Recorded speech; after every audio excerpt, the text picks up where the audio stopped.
Samantala, balikan naman po natin ang sunog na nagaganap dyan sa area naman ng Balintawak, kung saan sabi na po nga kanina ay nasa third alarm na ito, no?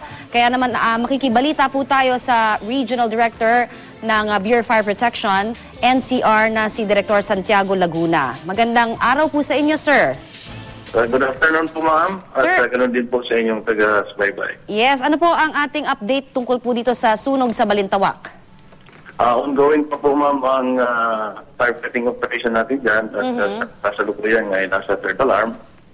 At binabantayan natin na sana hindi na lumaki ito. Okay, ano ho ang particular na area ho? Ito ho ba ay mga kabahayan? Factory ho ba ito? Opo, residential area po ito sa may likod ng Honda dyan sa Balintawak. Residential area po ito at meron na ho ba tayo na listahan ho or more or less may mga numero ho tayo bilang ng mga pamilya kung ilan po na nandyan ngayon? So far, ma'am, wala pa tayo nakukuhang detalye dahil sa busy pa po ang ating mga firefighters at mga investigador sa pagkukuha ng mga detalye. Yes, sir, we understand. Pero para din ho sa kaalaman ng ating mga daraan po dyan sa area na yan, pakiulit lamang po, saan pong particular na area muli nagaganap po yung sunog dyan sa Balintawak? Opo, dito po ito sa may Honda, sa may Balintawak, sa likod. Sa likod ng Honda Balintawak po, Okay, so para po doon sa mga hindi rin nakakaalam, ano ho ang estado ng third alarm?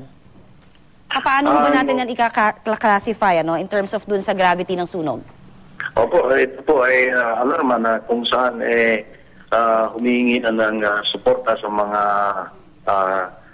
katabing mga fire stations na dapat mag-respond. Okay. So pwede ho tayo manawagan dito, sir. Baka gusto nyo na rin hong ipagbigay alam doon po sa mga iba pang mga fire volunteers na maaari pong pumunta dyan sa area ng Balintawak.